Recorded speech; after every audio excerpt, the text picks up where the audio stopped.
কারণ বসার পরে কোনো ভূমিকা নাই, বসছেই মাটি ওড়ার মতো মাসলা একটার নিচে একটা, একটার নিচে একটা, একটার নিচে একটা ছাড়ছি, আর এক একটা মাসালা ছাড়ছি। আমি 1000, আপনি 1000, আমি 1000, আপনি 1000, প্রতিটা মাসলায় মাসলায় 1000 রাকাত নামাজের সওয়াব আমরা পাইছি।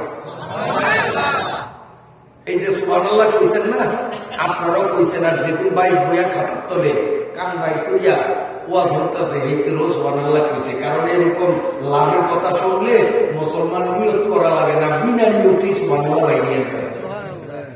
এরা বাড়িতে কইছে সুবহানাল্লাহ একবার, হ্যাঁ খাতায়ও লিখছে সুবহানাল্লাহ একবার। আর যারা এই ময়দানের মধ্যে বসা অবস্থায় সুবহানাল্লাহ কইছেন একবার, মুখ দিয়া কইছেন একবার, আমল নামার মধ্যে লেখা হয়েছে 49 কোটি সুবহানাল্লাহ। 50 কোটি, 50 কোটি। এই হলো ময়দানে। আর ময়দানের বাইরে যারা, এরা একবার করবো, একে এক পাইব। আর ময়দানে যারা, একে 49 কোটি। আল্লাহ আল্লাহ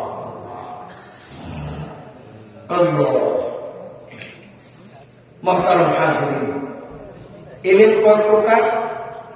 কয় না, তাবলীগ জান না, 2 প্রকার, ফাজাইলে এলেম, মাসাইলে এলেম। তাবলীগালারা কয় না ফাজাইলে এলেম, মাসাইলে এলেম। আজকে কিন্তু আমি ফাজাইলে এলেম থেকেও কিছু, ফাজাইল মানে লাভ, এই যে সুবহানাল্লাহ লাভ কইছে, এগুলো ফাজাইলে এলেম। ওই যে উজুর আগে বিসমিল্লাহ আলহামদুলিল্লাহ কইছে, এগুলো ফাজাইলে এলেম। ফাজাইলে এলেমেরও কিছু বয়ান করছি, আর লম্বা বয়ান করছি মাসাইলে এলেম। ঠিক আছে নি? ঠিক আছে নি? এইবার কিছু নসিহতেরও দরকার। এবার একটু পর্ব ঘুরে, পালা ঘুরে, কারণ ঘড়ি অনেক ডুবে গেছে। আমিও বইয়া রয়েছি, আপনারাও বসিয়া রয়েছেন, কিন্তু এই শালায় বসিয়া রয়ে কিন্তু অনেক ডুবে গেছে, অনেক ডুবে গেছে গিয়া। ওই যদি আরেকটু আস্তে আস্তে আঁকতো, আপনার ধরে আরো কয়েকশো মশলা আমি দিতে পারতাম, কিন্তু অনেক পর্দালায় বললাম না, ওই অনেক ডুবে গেছে গিয়া।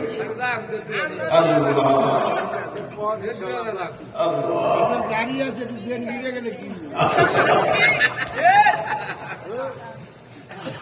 গাড়ি আমার আছে, সবাই আছে।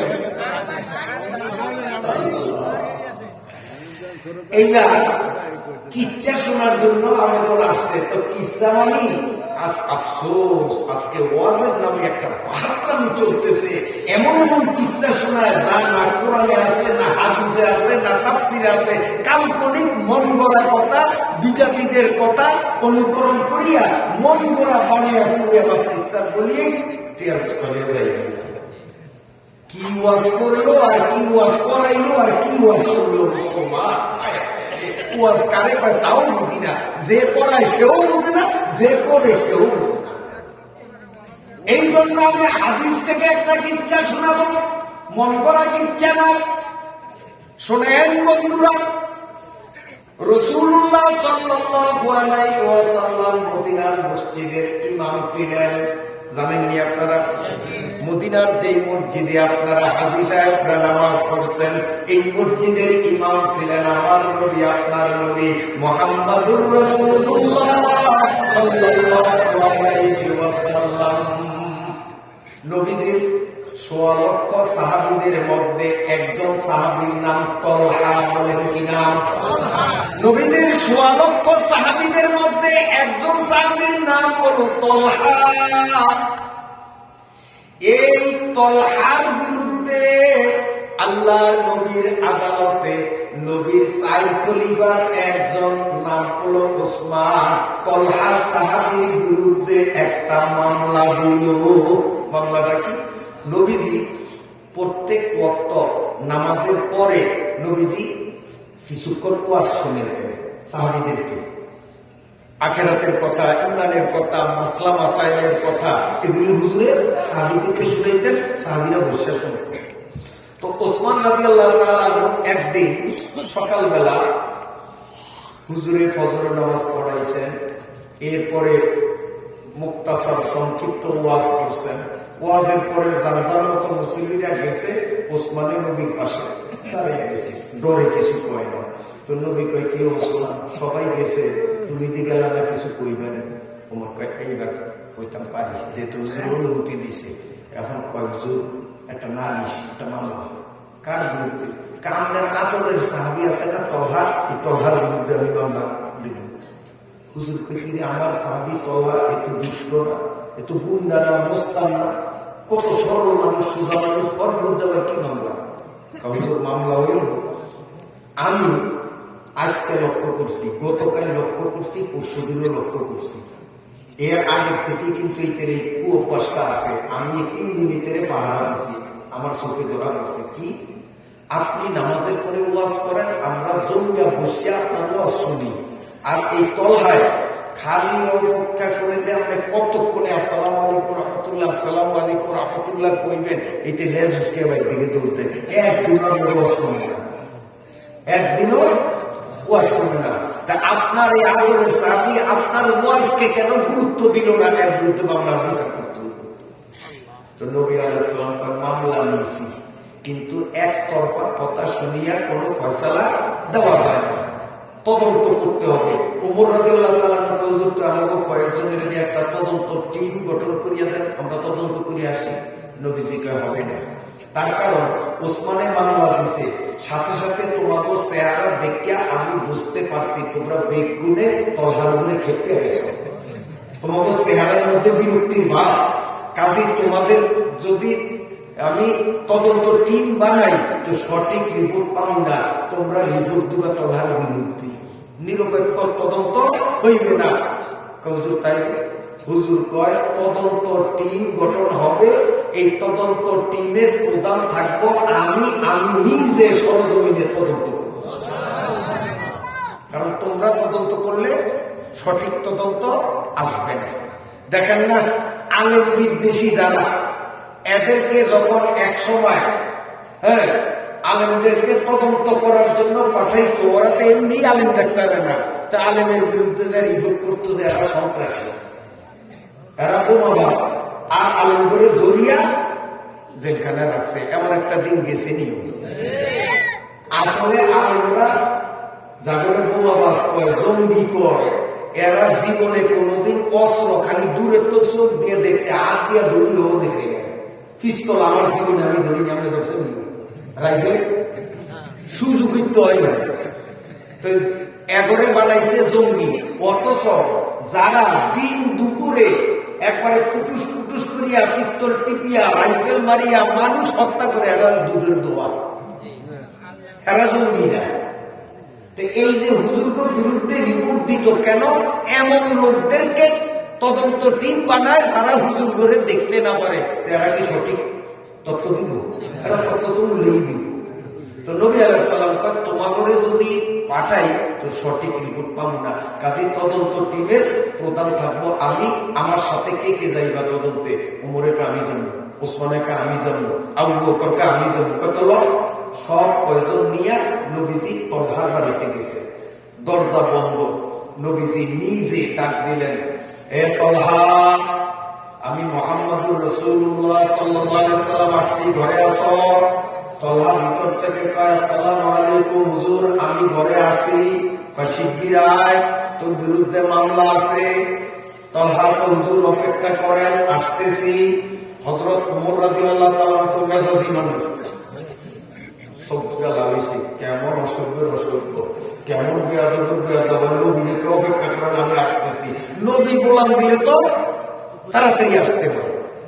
ওমরের মেজাজে বসে আগে নবীজি অপেক্ষা করে অনেকক্ষণ হয়ে গেছে না, তলহা এলো। নবী আবার ডাক দিছে, হে তলহা, জি হুজুর আসতেছি। ওসমান পারে না যেন লাভ দিয়া যেন তলহা গিয়া, কত দুষ্টের দুষ্ট। হুজুরে এবার দ্বিতীয়বার ডাকলো, তাও হুজুর আসতেছে, কিন্তু হুজুরে চুপচাপ। কিছুক্ষণ অপেক্ষা করার পরে নবীজি আবার ডাক দিলেন, একটু চেতলেন না, কি রে তলহা? হুজুর অপেক্ষা করে আসতেছে। এখন ওমরে কয়, বুঝছি ওর বিরুদ্ধে যে মামলা হয়েছে, এখন ডরে একে মনে হয় পিছনের দূর দেব, একে ধরা দিব না। কাজী চান্দু বলাই দিয়ে আমি ওমর বাচ্চা থাকতে উমরে আস্তে উঠতে যাইয়া ওই পাকঘরের পিছন দিয়ে যে দরজা, এই দরজা নেমে যাবে আপনি দিয়ে খাবে সেখানে চালু বাইরে কুকুর দৌড় হাইগুলো খেলে দৌড়ে এরকম দৌড় উমরে গেছে পিছে যাইয়া ওমর দুই চোখের পানি সারিয়া কাঁদতে কাঁদতে নবীজির কাছে আসছে। আসিয়া ইয়া রাসূলুল্লাহ, ওসমানের এক মামলায় তদন্তে আসছেন, আমি ওমর বাদী হইয়া এই তলহার বিরুদ্ধে আরেকটা মামলা দেব, 2 নম্বর মামলা। কি মামলা? আমি ভাবছি যে হয় বলাইব, গেছি 5 দুয়ারে যাইয়া দেখলাম ওর নাবালেক পোলা ছোট্ট শিশু, মাথার থেকে পা পর্যন্ত কোন সুতার বস্তু নেই, ল্যাংটা, আর এখন হাড় কাঁপানো কড়া শীত, এই শীতের মধ্যে উলঙ্গ উদার শিশুটা একটা গাছের সাথে মাজায় মোটা রশি দিয়া বান্ধা, ও মামা করিয়া চিৎকার করে, আব্বা আব্বা করিয়া চিৎকার করে, ওর মাও আসে না, ওর বাপও আসে না। এই তলহা তার নাবালিক পোলারে শীতের মধ্যে গাছের সাথে বান্ধিয়া মানবাধিকার লঙ্ঘন করছে, অতএব তার উপযুক্ত বিচার চাই। রসুল কয় আইলাম এক মামলার তদন্ত করার জন্য, এখন মামলা তো 3টা খাইব। হুজুর 3টা কেমনে? মামলা তো 2টা। নবীজি কয় এক মামলার বাদী ওসমান, আরেক মামলার বাদী ওমর, আরেক মামলার বাদী আমি নিজে। তার কারণ আমি নবী, উম্মতদের যদি ডাক দেই, উম্মত নামাজের মধ্যে থাকলেও তার উপরে ফরজ নামাজের নিয়ত ছাড়িয়া আমার সামনে হাজির হবে। আর আমি ঘন্টা ব্যাপী ওরে ডাকতে আসি, ও খালি করে অপেক্ষা করেন, আসতেছি, এই যে আসতেছি, এই যে আসতেছি। তো আমি নবীর ডাককে কেন মূল্যায়ন করলো না? এই জন্য আমি বাদী হইয়া তলহার বিরুদ্ধে 3 নম্বর মামলা দিলাম। এক মামলার তদন্তে আসলাম, এখন 3 মামলা খাইব। মামলা 3টা ঠিক আছে? ঠিক নাই? আমার বাইরে বাবা দিলাম। রসুল এবার বললেন 3 মামলার আসামি। অনেকক্ষণ পরে তলহা দরজা খুলিয়া নবীজির সালাম দিয়া নবীজির সামনে দাঁড়াইয়া গেলেন। আল্লাহর নবী বলেন, তলহারে, এক মামলার তদন্ত করতে আসলাম, এখন তুমি 3টা মামলা খাইলা, প্রতিটা মামলার কৈফিয়ত দেওয়া লাগবে। হযরতে তলহা বলেন, ইয়া রাসূলুল্লাহ, 3 মামলার কৈফিয়ত দেব, কোনটা থেকে শুরু করব? কোন মামলার আগে আমি জবাবদিহি করব? আল্লাহর নবী বলেন, সেটি তোমার ব্যক্তিগত ব্যাপার।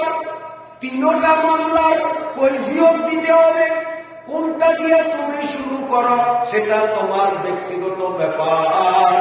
এবার হযরতে তলহা বলেন, ইয়া রাসূলুল্লাহ, ইয়া হাবিবাল্লাহ, আমি কেমন মানুষ, আমার ঘরের মধ্যে কেবলমাত্র এই একটা চাদর, যেই চাদরটা পরিয়া আমি আপনাদের সামনে আসলাম, এই একটা চাদর ছাড়া আমার ঘরে সুতার বস্তু বলতে কিচ্ছু নাই। নবী গো, আমি আমার বড় ঘরের মাঝখানে কোমর সম পরিমাণ একটা গর্ত বানাইছি। মসজিদে নববীতে যখন আযান হয়, আমার স্ত্রীর পরম থেকে চাদরটা খুলিয়া লেংটা অবস্থায় আমার স্ত্রীর গর্তের মধ্যে দাঁড় করাইয়া দিয়া ওই চাদরটা আমি গায়ে জড়াইয়া আপনার পিছনে জামাতে নামাজ আদায় করি। নবী গো, আপনি সালাম ফিরাইয়া ওয়াজ করেন, আমি ওয়াজ শুনতে পারি না। তার কারণ আমার স্ত্রী আমি বাড়িতে না যাইতে নামাজ পড়বে না। তার কারণ শরীয়তের আইন আর কান আকাম 13 ফরজের মধ্যে এক ফরজ হলো 17 টাকা। 17 টাকা। এই 17 টাকার মাসলা কইতে গিয়া মহিলাগো ওই যে বসা অবস্থায় বা সেজদা অবস্থায় অবস্থা টান দিয়া ওড়না সরাইয়া ফেলেছে। এখন কি হইবে মাসলাটা কিন্তু কই নাই, মনে আসেনি। এমন মনে করছেনি ইচ্ছা করিয়া কই নয় যে চাই আমার শ্রোতাকে মনোযোগ কদ্দুর, কিন্তু আসলে আপনারা মনোযোগ গরিব দিকে যে হুজুর অটো সাড়ে টাকা, নইলে আমি কথাটারে বাঙ্গালি রাখিয়া আরেক দিকে গেছি। একটা মানুষ তো কইলেন না হুজুর, ওইটার তো সমাধান দেন না। আসলে আমি বলি নয়, 95 কিলোমিটার দূরে গেল আমার পুরা ইনশাল্লাহ দেখবেন মাসলাইটা বড় করিয়া দিলাম পরে।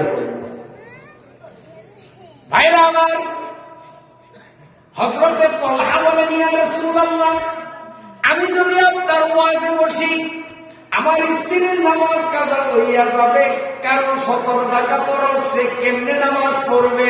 স্ত্রীরে তো ল্যাংটা করিয়া গর্তে দাঁড় করাইয়া রাখছি। আপনি সালাম ফিরাইলে এক দৌড়ে বাড়িতে যাইয়া আমি কাপড় খুলিয়া ল্যাংটা হইয়া গর্তের মধ্যে নামি, আমার স্ত্রী এই কাপড় গায়ে জড়াইয়া আল্লাহর ফরজ নামাজ আদায় করি। ইয়া রাসূলুল্লাহ, আমার কোন জায়গা জমি নাই, ঘর পিটি ছাড়া আমার এক তিল পরিমাণ জমি নাই। আমার বাড়ির পাশের বাড়ি হলো ইয়াহুদির বাড়ি। ইয়াহুদির একটা খেজুর গাছ, লম্বা খেজুর গাছটা আমার উঠানের দিকে ঝুঁকা, ওর গাছে খেজুর গুলো পাকিয়া গেছে, দুই একটা করিয়া ঝরিয়া ঝরিয়া মাটিতে পড়ে। এই ইহুদিরে যত বললাম তোর খেজুর পাকছে, খেজুর গুলি কাটিয়া নে, কারণ আমার অবুঝ বাচ্চা তোর গাছের পতিত খাজুর কুড়াইয়া খাইতে পারে, অতএব তোর পাকা খাজুর গুলি কাটিয়া নে। ইহুদির বাচ্চা কিন্তু খেজুর কাটে না। নবী গো, আমি যখন আজকে ফজরের নামাজে রওনা দিলাম, আমার স্ত্রী ডাক দিয়া কয়, স্বামী আপনি যান নামাজে, আর আমি গর্তের মধ্যে ল্যাংটা দাঁড়ানো। এই ছোট্ট বাচ্চা 3 দিন পর্যন্ত আমাদের চুলায় আগুন জ্বলে নাই, 3 দিনের অভুক্ত, 3 দিনের ক্ষুধায় কাতর ছেলেটা উঠানে নামিয়া ইহুদির গাছ থেকে যে খাজুর গুলো পড়ছে, পাকা খাজুর, এগুলো কুড়াইয়া কুড়াইয়া ও খাইবে। আমি তো ল্যাংটা করে গিয়া বারণ করতে পারবো না। আপনিও থাকবেন মসজিদে, কিয়ামতের আদালতে পরের হক নষ্ট করার মামলায় আমিও আপনি তো ধরা খাইয়া যাব। নবী গো, আমার স্ত্রীর এই কথাগুলি শুনিয়া আমি আমার বাচ্চাটারে কোলে নিয়া, এই উলঙ্গ বাচ্চা, তার কারণ আমার ঘরে আর কোন সুতার বস্তু বলতে নাই, এই বাচ্চার গায়ে যে কোনো গরম কাপড় দিব আমার বাড়িতে ছিল না। এই প্রচন্ড শীতের মধ্যে বিবস্ত্র উলঙ্গ ছেলেটাকে কোলে নিয়া নবী গো, আমি মসজিদের দিকে আসতেছি। মাঝপথে আসার পরে আমার মন আমারে বলে, এরে তলহা, এই অবুঝ শিশুরে মসজিদে নেওয়া ঠিক হবে না। তোমরা ওরে বসাইয়া নামাজ যখন শুরু করবা, এই অবুঝ শিশু কাতারের মাঝে দিয়া দৌড়াদৌড়ি চিল্লা চিল্লি করিয়া মুসল্লিদের নামাজে ব্যাঘাত ঘটাইতে পারে। এই অবুঝ শিশু বুদ্ধির অভাবে মসজিদে পেশাব পায়খানা করার সম্ভাবনাও আছে না নাই? রসুল গো, আমার মন বলে এরে মসজিদে নিলে সমস্যা, মসজিদে নেওয়া যায় না, আবার এরে বাড়িতেও রাখা যায় না, তাহলে ইহুদির কাছের খাজুর খাবে, কিয়ামতের আদালতে আটকা পড়ে যাব। আমি কিংকর্তব্য বিমূঢ় হয়ে গেলাম, হিসাব নিকাশ মিলাইতে পারি না। ওরে বাড়িতে রাখলেও সমস্যা, ওরে মসজিদে নিলেও সমস্যা, কি করা যায়? নবী গো, হঠাৎ আমার মাথায় বুদ্ধি আসলো, যেমন বুদ্ধি তেমন কাম। আমি মোটা একটা রশি নিয়া আমার 3 দিনের যুগের ক্ষুধার্ত নাবালেক শিশুটারে উঠানের কিনারে গাছের সাথে মাথায় রশি দিয়া শক্ত করে বাঁধলাম, যাতে করে ও খেজুর খাওয়ার কোন সুযোগ না পায়।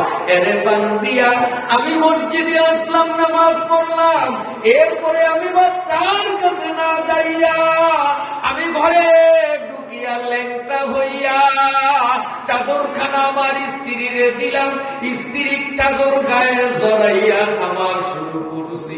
আমি উলঙ্গ গর্তের মধ্যে দাঁড়ানো।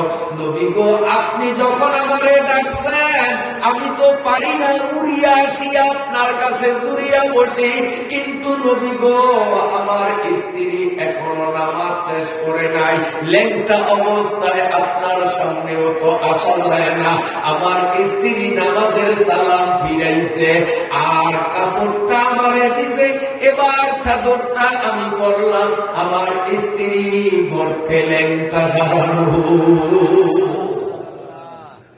আল্লাহ নবীর সামনে তলহা যখন এই মর্মান্তিক কথাগুলো বললেন, হযরতে ওসমানের দুই চোখ থেকে গড়িয়ে গড়িয়ে পানি পড়ছে। ওহরের মতো পাষাণ হৃদয়ের সাহাবীর মন মোমের মতো গলিয়া গেছে। ওমরের দুই চোখের পানিতে তার গাল দাড়ি সিক্ত বিসিক্ত হইয়া গেছে। আল্লাহর নবীর চোখ থেকেও পানি ঝরতেছে। আল্লাহর নবী বলেন, কিরে ওসমান, কিরে ওমর, কি খবর? ওমর ওসমান বলে, নবী গো, 3 মামলা এক কৈফিয়তেই তো ডিসমিস হইয়া গেছে। হায় হায়, কি মনে করলাম আর কি শুনলাম। এত বড় অভাবী সে কোনদিন মানুষের কাছে অভাব প্রকাশ করে না। এই জন্যই তো আল্লাহ বলেছেন, ইয়া আইয়ুহাল্লাযীনা আমানু আমিনু, ও ঈমানদাররা যারা কলেমা পড়ে লা ইলাহা ইল্লাল্লাহু মুহাম্মাদুর রাসূলুল্লাহ। আল্লাহ বলেন, যারা কলেমা পড়িয়া নিজের মুসলমান পরিচয় দিয়েছো, আমি আল্লাহ তোমাদের হুকুম করলাম আমিনু। যত বড় বিপদ, যত বড় অভাব, যত বড় বাধা বিপত্তি আসুক না কেন, জীবন বাজিয়া ভোট বাজি রাখিয়া হইল ইমানের উপর অটল থাক। হযরত ওসমান দুই চোখের পানি ছাড়িয়ে বলে, হায় হায় তলারে, কি ভাবলাম আর এখন কি শুনলাম। একভাবে 3 দিন পর্যন্ত কিছু খায় না, একটা চাদর ছাড়া তার ঘরে সুতার বস্তু বলতে নাই। জীবনে কোনোদিন আমাদের কাছে তার এই অভাবের কথা ব্যক্ত করে নাই। এত দুঃখে থাকা সত্ত্বেও এই তলহার একদিনের নামাজের জমাত ছোটে নাই। আর আমাদের 10, 15, 20 সুট কাপড় এরপরেও নামাজে পাওয়া যায় না। কথা ঠিক কিনা? আল্লাহর নবী সাল্লাল্লাহু আলাইহি ওয়াসাল্লাম দুই চোখের পানি ছাড়িয়া বললেন, আমার সাহাবীরা রে, কে আসো? ওই ইহুদির থেকে খেজুর গাছটা কিনিতে পারো? এই ইহুদির থেকে খেজুরের গাছটা কিনিয়া আমারে দান করতে কে পারো? বিনিময়ে আল্লাহ জান্নাতে তোমার খেজুরের গাছ ব্যবস্থা করবি। আল্লাহর নবী বলতে না বলতে হযরত ওসমান কান্না বিজড়িত কণ্ঠে বললেন, ইয়া রাসূলুল্লাহ, আমি প্রস্তুত। অমনি হযরত ওসমান একদম ইহুদির বাড়িতে গেলেন, গিয়া বললেন, এই ইহুদির বাচ্চা, এই খেজুর গাছটা আমি আমার বিশেষ প্রয়োজন, তোর খেজুর গাছটা আমার কাছে বিক্রয় কর, দাম যত চাবি, মূলামূলি নাই, এক দামে কিনবো। কত দাম চাবি চা, গাছটা আমার দরকার। ইহুদি চিন্তা করলো, বর্তমান আরব বিশ্বের সবচেয়ে বড় ধনী ওসমান, ওসমানের বাগানে হাজার হাজার খেজুর গাছ থাকতেও আমার এই গাছ যখন তার বিশেষ প্রয়োজন, অতএব আমি অল্প দামে দিব না, কষাইয়া দাম নেব। এই জন্য ইহুদি বলে, ওসমান এক কথা হয়তো সদাই নইলে বিদায়। ওসমানও বলেন ঠিক, তুমি দাম যা চাইবা তাই দেব, বুলাবুলি করবো না। ইহুদি বলেন, ওসমান আমার এই একটা খেজুর গাছ যদি নিতে হয় কোনো টাকা পয়সা আমি চাইব না, তোমার বাগানের ভিতর থেকে আমার পছন্দ হয় এইরকম পছন্দসই 200 গাছ যদি আমারে দাও, 200 গাছের বিনিময়ে আমার একটা গাছ তোমার কাছে বেচবো। কটা? 200। ওসমান রাদিয়াল্লাহু তাআলা সাথে সাথে বললেন, সদাই হয়ে গেছে, আমি 200 গাছ দিলাম, আমার বাগানে যা, কোন গাছ তোর পছন্দ দেখা, সেই গাছগুলির মালিক তুই, গাছ থাকবে আমার জায়গায়, ফল খাবি তুই, আর এই গাছের মালিক আমি, গাছ থাকবে জায়গা মতো, ফল খাইব আমি। 200 গাছের বিনিময়ে তোর একটা গাছ আমি কিনলাম। হযরত ওসমান আর চোখে পানি নাই, এবার হাসতে হাসতে নবীজির কাছে আসলেন, ইয়া রাসূলুল্লাহ, আমি ইহুদির থেকে 200 খেজুর গাছের বিনিময়ে গাছ কিনছি, ফি সাবিলিল্লাহ, আপনারে আমি দান করলাম। আল্লাহর নবী বললেন, তোলহা তোর পোলাটারে তাড়াতাড়ি আনি আমার কোলে বসাইয়া দে রে। হযরতে তোলহার ছেলেটাকে ওখান থেকে আনিয়া আল্লাহর নবীর কোলের মধ্যে যখন বসাইয়া দিল, আল্লাহর নবী শিশুটার নাকে মুখে চুমু খাইয়া ঘোষণা দিলেন, এ আমার সাহাবীরা, উসমান গাছ কিনিয়া আমারে দান করছে, আমি এই গাছ তলহার পোলারে দান করিয়া দিলাম। আমার ভাইরা বাবাজিরা, হযরতে ওসমান, হযরতে তোলহা এত বড় অভাবী, এত দুঃখী, এত কষ্ট, তারপরেও তার এক ওয়াক্ত নামাজ ছুটে না। আমার মায়েরা ভালো করিয়া শুনুন, স্বামী এতটা অক্ষম, দুর্বল, স্ত্রীর একটা কাপড়ও দিতে পারে নাই, এক চাদর কখনো স্বামী পরে কখনো স্ত্রী পরে, তারপরেও তো সেই স্ত্রী বাপের বাড়িতে গিয়া স্বামীর বিরুদ্ধে নালিশ করে নাই। আর বর্তমান সমাজে অনেক মহিলারা স্বামী যা চায় তার থেকেও ঢলক অনেক কিছু দেয়। হয়তো একদিন একটা সদায় দাবি করছে, স্বামী বেচারা হয়তো আনতে পারে নয়, তখন বলে তোর সংসারে আসিয়া জীবনে শান্তি পাই না, আছে না? না, আমার কাছে কয়েকটা বিষয় বয়ানের অনুরোধ জানানো হয়েছে, তার মধ্যে একটা বিষয় হল দাম্পত্য জীবনে স্বামীর স্ত্রীর প্রতি কি করণীয়, আর স্ত্রীর স্বামীর প্রতি কি করণীয়। দাম্পত্য জীবন নিয়ে কোরআন হাদিসের দৃষ্টিকোণ থেকে বয়ান করা আমারও বয়ানের নিয়ত ছিল বটে, কিন্তু আমার ঘড়িতে আর মাত্র 5 মিনিট বাকি, যেহেতু 11টার সময় বেঁধে দেওয়া হয়েছে, এই 5 মিনিটের মধ্যে ওই রেখে দেওয়া কথাটা বলবো। আমার কোন মা, আমার কোন বোন, আমার কোন মেয়ে নামাজে মগ্ন, এই অবস্থায় তার অবুঝ শিশু আসিয়া মাথার থেকে টান দিয়া ওড়নাটা পালাইয়া দিছে, মনে আছেন? মনে আছেন? এই মাসআলাটা মা আপনাদের স্মরণ করাইয়া দেই, একবার বলছি, আবারও বলি, ও মা গো, এই কাপড় ফালাইলে 3 তাসবিহ পড়তে যতক্ষণ সময়, তার আগে আগে এক হাতে যদি কাপড় ঠিক করতে পারো, মাগো তোমার নামাজ শুদ্ধ হবে। আর যদি 2 হাত ব্যবহার করো অথবা 1 হাত, কিন্তু সময় বেশি লাগছে, নামাজ হয় না, নামাজ বাতিল হইয়া গেছে, নামাজ হবে না। এ মায়েরা শুনো,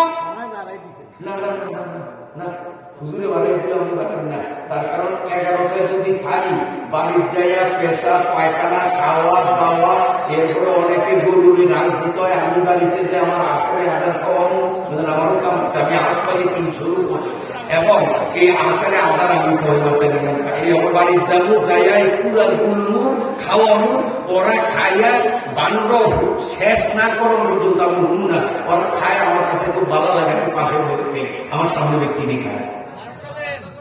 আল্লাহ কাজী এই 12টাই কি সাড়ে আছে 11টায় যদি ছাড়ি তারপরও 12টা বার হয়ে যাবে।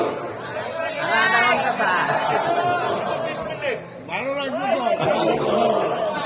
আচ্ছা আচ্ছা, আলহামদুলিল্লাহ আলহামদুলিল্লাহ। শোনেন এ মায়েরা, ভালো করিয়া শোনেন, ভালো করিয়া শোনেন, পুরুষরাও শোনেন। নামাজে আরকান আহকাম 13 ফরজের এক ফরজ হলো সতর ঢাকা।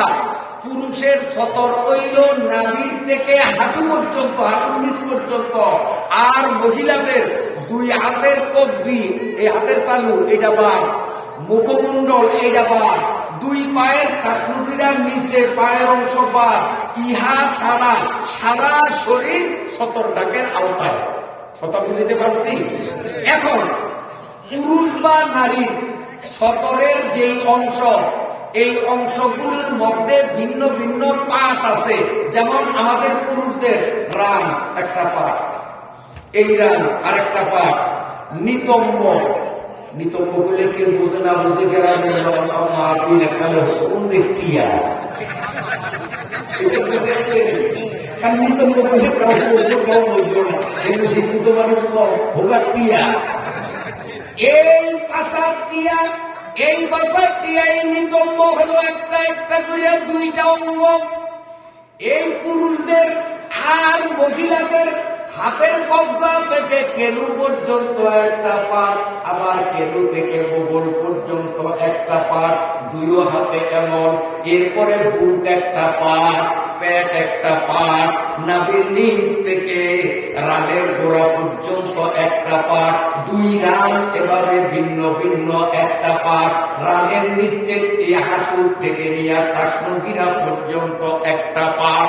নারী বা পুরুষের সতরের আওতায় যে পাটগুলি আছে, এই পাটগুলো 4 ভাগের 1 ভাগ যদি নামাজের মধ্যে 3 তসবিহ পরিমাণ কুরআন থাকে, তার নামাজ হয় না।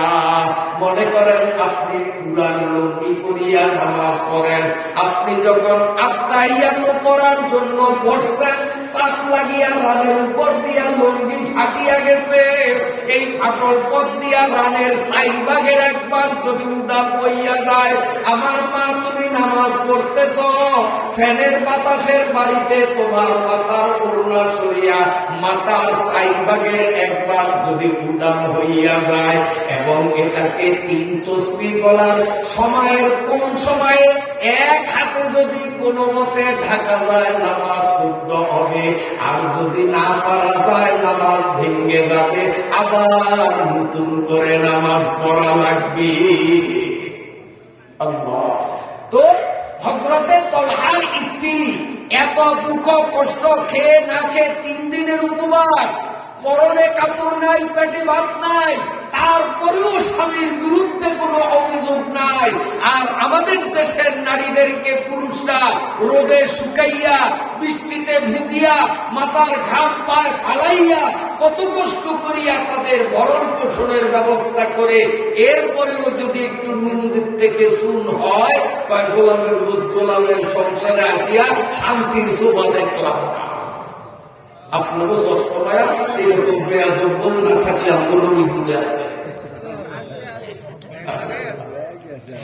এবার ভালো করিয়া শুনুন, রাসূলুল্লাহ সাল্লাল্লাহু আলাইহি ওয়াসাল্লাম বলেন, কোন মেয়ে লোক যদি এত ধনী, মেয়ে লোকের বাবা এত ধনী, এই পৃথিবীতে যা আছে গাছ গাছালি, গরু ছাগল, লতা পাতা, ধান চাল পাট, মাটি, দালান, এক কথায় পৃথিবীর মধ্যে যা আছে, আমার নবী বলেন এগুলি যদি সব স্বর্ণ হয়, যেমন মাইকটা স্বর্ণ, চেয়ারটা স্বর্ণ, ওগুলাটি স্বর্ণ, বাসটাও স্বর্ণ, আমার নবী বলেন পৃথিবীর সব কিছু যদি স্বর্ণ হয়, আর এই স্বর্ণ মালিক যদি কোনো মেয়ের বাবা হয়, আর ওই বাবার থেকে এই দুনিয়ার সমস্ত স্বর্ণগুলো যৌতুক হিসাবে বাবার বাড়ির থেকে স্বামীর বাড়িতে আনে, এরপরেও একটা শব্দ বলিয়া যদি স্বামীর মনে কষ্ট দেয়, আল্লাহর নবী বলেন মহিলার জীবনের আমল বরবাদ হইয়া যাবে। এই মহিলার মরতে দেরি, জাহান্নাম যাইতে দেরি না। এবার তুমি কি পরিমাণ যৌতুকাংশ, গোটা পৃথিবীর সব কিছু যদি স্বর্ণ হয়, এই পরিমাণ স্বর্ণ স্বামীর বাড়িতে আনলেও খোটা দিতে পারবা না, স্বামীর মনে দুঃখ দিতে পারবা না। একটা লফজ যদি তোমার মুখ থেকে বাইর হয়, যেই কথায় স্বামীর মন বেজার হইয়া যাবে, সঙ্গে সঙ্গে তোমার জীবনের ন্যাক আমলগুলো বরবাদ হইয়া যাবে। নাউযুবিল্লাহ।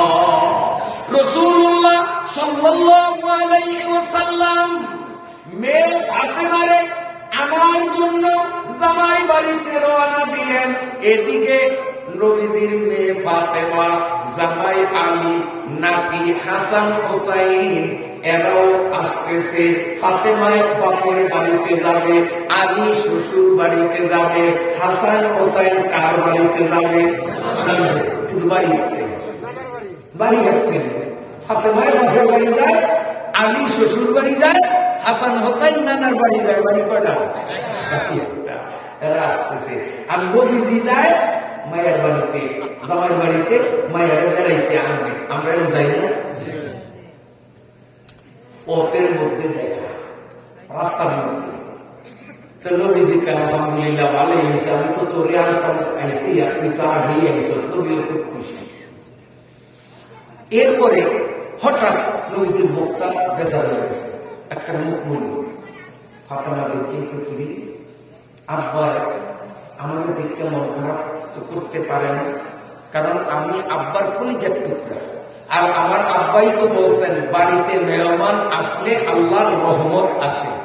তো নবী তো আমরা মেহমান যাইতেছি, রহমত আসবে, নবী তো এখানে বেজার হওয়ার কথা না, নিশ্চয়ই ভিন্ন কোনো কারণ আছে। ফাতেমাকে আব্বা হঠাৎ আপনার মুখটা বেজার লোক।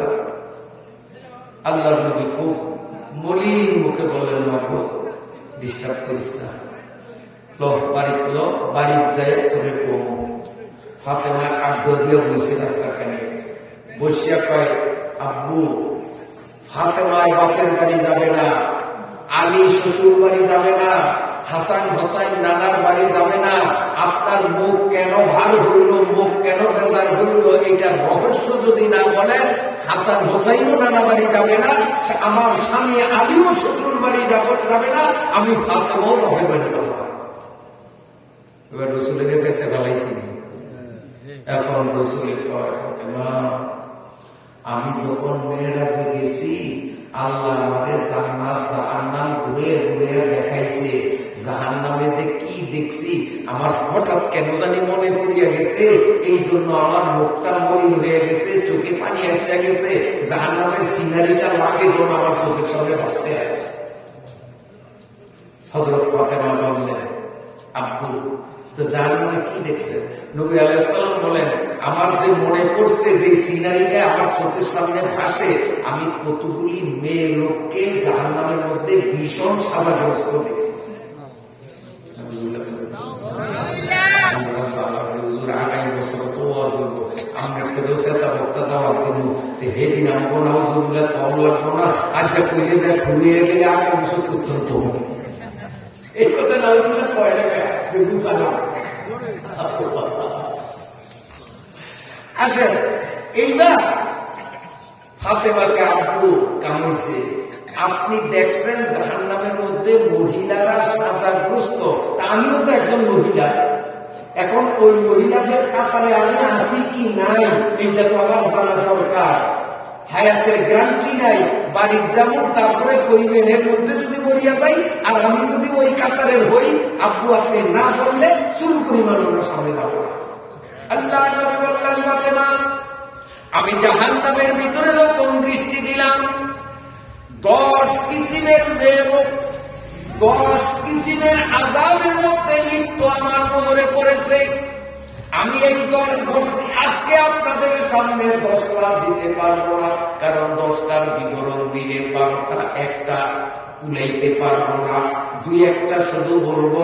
আল্লাহ নবী বলেন, ফাতেমা রে আমি জাহান্নামের মধ্যে দেখলাম একটা মহিলা, তার চুলগুলো লম্বা, আর মহিলাদের মাথার চুল লম্বা হওয়া এটাই তো মহিলাদের সৌন্দর্যতা। কি বলেন? আগের আমলে এই বউ চাইতে যখন যাইব যে মায়া গাওয়ার ভিতরে না কিনা পোলার মায়া যাইতো না যাইয়া প্রথমে চাইতো চুল, আগে চুল চাইতো যে টান দিলে ছাড়িয়া দিলে কোমর হতো যায় না না কেউ মুরব্বীরা চাইতো না।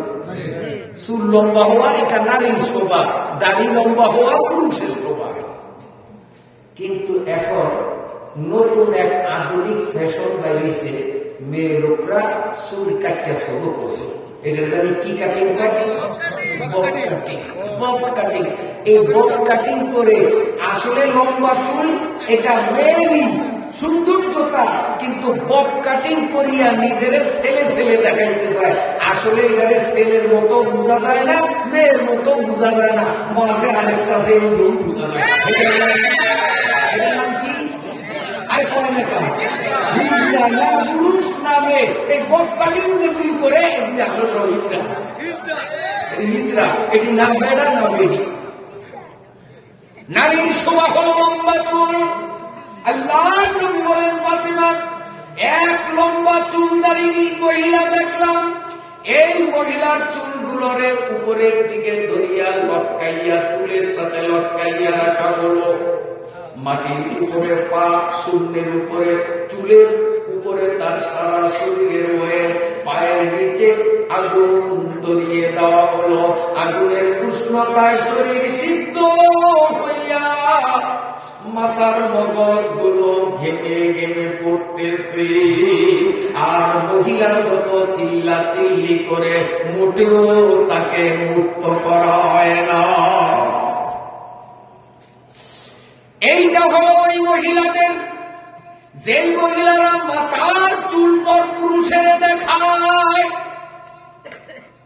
হে মহিলা, তোমার মাথার চুল তোমার জন্মদাতা বাবার সামনেও খোলা রাখা হারাম। তোমার পেটের পোলা যদি সাবালেগ হয়, মা পোলার সামনে মাথার চুল উদার করাও হারাম। এই মাথার চুল কেবল একজন মানুষের দেখানোর অনুমতি আছে, সেই মানুষটা হলো স্বামী। বাবার সামনে মাথার চুল উদান করা যায় না, মায়ের মা ছেলের সামনে চুল উদান করতে পারবে না। ভাই যদি সাবালেগ হয়, মায়ের পেটের বোন ভাইয়ের সামনে মাথার চুল উদান করতে পারবে না। মাগো, সেই মাথার চুল ছাড়িয়া রাস্তার বকাটে ছেলেদের সামনে দিয়া আঁকো। তুমি তো রসুলের 10 কিসিমের দেখা সাজাবের লিপ্ত মহিলাদের 1 নম্বরে। যারা মাথার চুল উদান করে, হযরত ফাতেমা বলেন আলহামদুলিল্লাহ আমি এইটার মধ্যে নাই। ফাতেমা কি চুল ছাড়িয়া চলতো? ফাতেমা চুল ছাড়িয়া চলতো? এইখানে আরেকটা মাসলা করি। আমার আসলে নিয়ম হইল বয়ানের মধ্যে মাসলা মাসাইলেই বেশি বলি, এই ফাঁকে একটা মাসলা মানিয়ে বলি। 1000 রাকাত নামাজ আমিও বলবো, আমরাও পাইবেন, পারতাম না। ও মায়েরা শোনেন, শরীয়তের মাসআলা নারী বা পুরুষের যেই জায়গা সতরের আওতায়, মানে যেটা ঢাকা রাখতে হয়, পুরুষের নাভি থেকে হাঁটু পর্যন্ত, আর মহিলাদের সারা শরীর, শুধু এই 2 হাতের কবজি আর এই মুখমণ্ডল আর হইল 2 পায়ের টাকটুকিরার নিচের অংশ।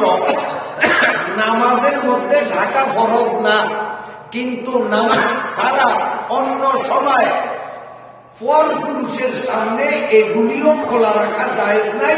এই জন্য বাড়ির থেকে বাইরে হাত মোজা পড়তে হবে, পাও মোজা পড়তে হবে, মুখ ঢেকে রাখতে হবে। এগুলি নামাজের মধ্যে সতর না, কিন্তু এগুলি পর পুরুষের থেকে পর্দা করা লাগবে। হাতও বিনা প্রয়োজনে পর পুরুষকে দেখানো যাবে না, পা দেখানো যাবে না, চেহারা তো না। ঠিক আছে? এখন নারী বা পুরুষের যেই অংশগুলি ঢাকিয়া রাখা ফরজ, কোন ক্রমে সেই অংশগুলো যদি শরীর থেকে বিচ্ছিন্ন হইয়া যায়, যেমন ডাকাইতে দিচ্ছে আমার কথার কথা ধরিয়া রামের গোসায় দিল, কোপ দিছে, আর আমার এখানে ঠ্যাঙে ডাকেছে আলাদা হইয়া, শরীরের লোক আছে নাই।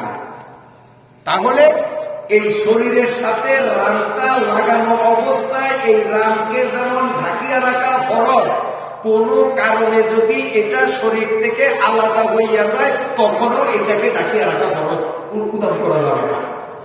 তো মেয়ে লোকের মাথার চুল ঢাকিয়ে রাখা ফরজ কিনা? মেয়ে লোকের মাথার চুল ঢাকিয়ে রাখা ফরজ। বামের সামনে উদাম করতে পারবে না, পোলার সামনে পারবে না, ভাইয়ের সামনে পারবে না, তো বিজ্ঞানের সামনে কোন যুক্তিতে পারবে? হ্যাঁ, মাথার চুল সারিয়া বিয়ে খাইতে চায়। এই টেবিলে বেটারা, ওই টেবিলে বেটিরা, একটারও মাথায় কাপড় নাই, সবগুলো জাহান্নামের কীট। আল্লাহ আল্লাহ। এখন মহিলাদের মাথার চুল ঢাকিয়ে রাখা ফরজ। কোন ক্রমে যদি এই চুল মাথার থেকে বিচ্ছিন্ন হয়, যেমন চিরুনি দিয়ে চুল আশ্রাইছে, চিরুনির লোকে কিছু চুল ছিঁড়িনি, এই মাথার চুল আশ্রাইলে ছিঁড়ে না? ছিঁড়ে। ও মায়েরা শোনো, চিরুনি দিয়া মাথার চুল আশ্রাইছ, যেই চুলগুলি চিরুনিতে আটকাইছে, মাথার সাথে থাকা অবস্থায় চুল যেমন ঢাকিয়া রাখা ফরজ, মাথার থেকে আলাদা হওয়ার পরেও এই চুল ঢাকিয়া রাখা ফরজ। এই চুলগুলাকে পোটলা বানাইয়া গর্ত করিয়া মাটির নিচে চাপা দিতে হবে। মাথায় থাকতে যেমন পরপুরুষ দেখা আরাম, মাথার থেকে সিরিয়া যাওয়ার পরেও পরপুরুষ তোমার চুল দেখা আরাম। হযরতে ফাতেমা বলেন, আলহামদুলিল্লাহ, এই নম্বরে আমি নাই। আল্লাহর নবী বলেন, ফাতেমা, আমি আরেকটা মেয়েকে দেখলাম, এই মেয়ের জিহ্বাটারে ফেরেশতারা টানিয়া টানিয়া টানিয়া টানিয়া 70 গজ লম্বা করছে। ওমা, 70 গজ না, 70 ইঞ্চিও না, আধা ইঞ্চিও না, কিচ্ছু না, শুধু জিহ্বা ধরিয়া টান দিলেই তো জানটা বাহির হইয়া যায়। 70 গজ লম্বা করা কত বড় কঠিন, কত বড় কষ্ট। আমার নবী বলেন, মা ফাতেমা, এখানে আরেকটা মাসলা শিক্ষা করতে হবে। আমার নবী ফাতেমারে মা বলিয়া সম্বোধন করতে পারে, কারণ বাপ মাইয়া, বাপে মেয়েকে মা বলতে পারে, কিন্তু আমরা ফাতেমাকে মা কোন যুক্তিতে বলবো? যেহেতু নবী বলেন বাবা, তাহলে ফাতেমা আমার কেমন কি হবে? বললাম না, মা, নবী আমার মা, ফাতেমাও নবীর বাপ, তো ফাতেমা আমার কি হয়? মা। আমার মা হইল আয়েশা, আমার মা হইল খাদিজা, উম্মাহাতুল মুমিনিন যারা, নবীর বউরা আমাদের মা, নবী আমাদের বাপ। আর ফাতেমা তো নবীর মায়া, তো ফাতেমারে আমরা বেশি বেশি বোন বলতে পারি, বোন ফাতেমা। কিন্তু বহু মানুষ এখানে ভুল করে মা ফাতেমা বলে। মা ফাতেমা করে না, করে। এটা আস্থা একটা ভুল, এটা বেয়াদবি গুনাহ হবে। মা ফাতেমা না, বোন ফাতেমা। মা ফাতেমা বলতে পারে রসুলে, আমরা বলতে পারি না, আমরা বলতে পারি বোন ফাতেমা। আল্লাহর নবী বলেন, মাগো, আমি আরেকটা মেরে দেখলাম জাহান্নামের মধ্যে, জিহ্বাটারে টানিয়া টানিয়া 70 গজ লম্বা করিয়া ওই জিহ্বার সাথে তাকে ঝুলাইয়া রাখা হলো। আর আলকাতরা গরম টকবগে গালিত আলকাতরা তার মুখের মধ্যে ডালা হয়। এই আলকাতরা গুলো মুখের ভিতরে ঢুকিয়া গলা পার হইয়া পেটের মধ্যে যাইয়া গরম আলকাতরায় নারী গুড়িগুলি গলাইয়া গলাইয়া পায়খানার রাস্তা দিয়া বাইর করে।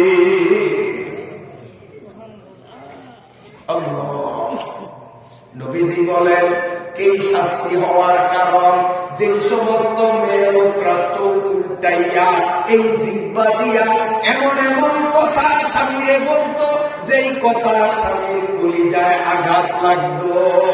যেই মহিলারা এই জিহ্বা দিয়া স্বামীরে কটু কথা কইতো, ওই মহিলাদেরকে নবী দেখছেন তাদের জিহ্বা 70 গজ লম্বা করিয়া গরম আলকাতরা তার মুখ দিয়া পেটে ঢুকাইয়া জাকুম নামক এক ধরনের কাঁটা জাতীয় ফল তাদের মুখে ঠেলিয়া ঠেলিয়া দেয়। ওই জাকুমের ব্যথায় গগন বিদারক চিল্লা চিল্লি করে, কিন্তু ফেরেশতাদের মোটেও মায়া হয় না। আল্লাহর নবী যখন এতটুকুন বললেন, হযরতে ফাতেমা রাদিয়াল্লাহু তাআলা মনে মনে বলেন, আলহামদুলিল্লাহ, আমিও এই নম্বরে নাই, কারণ জীবনে কোনোদিন আমার স্বামীরে আমি মুখে কষ্ট দেই না। আল্লাহ নবী বলেন, মা ফাতেমা, আমি 3 নম্বরে আরেকটা মেয়ে লোককে দেখলাম, তার বুকের স্তন্যদয় দুধ 2টারে টানিয়া 70 গজ লম্বা করিয়া ওই দুধ 2টা একসাথে তারে ঝুলাইয়া রাখছে এবং নিচে আগুন ধরাইয়া দিছে। ওই গরম আগুনে তার শরীর সিদ্ধ হইয়া গেছে। হাতুড়ি, বড় বড় হাতুড়ি ফেরেশতারা হাতে নিয়া এই মহিলার সারা শরীরের মধ্যে আঘাতের পরে আঘাত আনে। হযরতে ফাতেমার 2 চোখ থেকে টপ টপ করিয়া পানি পড়ে। হাসান হোসেন অপলক নেত্রে নবীর মুখের দিকে বাকরুদ্ধ অবস্থায় বসে আছে। হযরতে আলীও কোনো কথা নাই, বার্তা নাই, একেবারে গম্ভীর বসে আছেন। ফাতেমার চোখ থেকে পানি পড়েন, না জানি এই নম্বরে আমি পড়িয়া যাই। আল্লাহর নবী বললেন, ফাতেমা, এই দুধের সাথে ঝুলাইয়া যারে সাজা দেওয়া হবে, তার অপরাধ হলো স্বামীর অনুমতি ছাড়া অন্যের সন্তানরে দুধ খাওয়াইছে। মহিলাদের একটা স্বভাব আছে, একবারই গেছে, যাওয়ার পরে দিয়ে দিলে তো বলেন, কোলে লইয়া, সাই আমার দুধটা খাইনি, সাই আমার দুধটা খাইনি, এইরকম কোলে নিয়ে দুধ খাওয়ায়। ও মায়েরা, ভালো করিয়া শোনেন, স্বামীর অনুমতি ছাড়া অন্যের সন্তানকে যে মহিলা দুধ খাওয়াইবে, এই মহিলাকে তার স্তন্যের সাথে ঝুলাইয়া জাহান্নামের মধ্যে সাজা দেওয়ার দৃশ্য আমার নবী দেখছে। আল্লাহ, এরকম নবীজি 10 কিসিমের মানুষ দেখছে। আমি মাত্র সংক্ষেপে 3 কিসিম বলছি। এগুলোর ব্যাখ্যা দিতে গেলে আরো অনেক সময়ের দরকার। রাত কম হয় নাই, এখন বাড়িতে গিয়ে শুইতে আমাদের প্রায় 1টা, কারো 1টার পরে দেখতেও বেজে যাবে। এই জন্য আর গভীর রাত করবো না। এবং এই দাম্পত্য জীবন সম্পর্কে আলোচনা করলে বর্তমান প্রেক্ষাপটে আমরা কেমন দাম্পত্য জীবন পালন করছি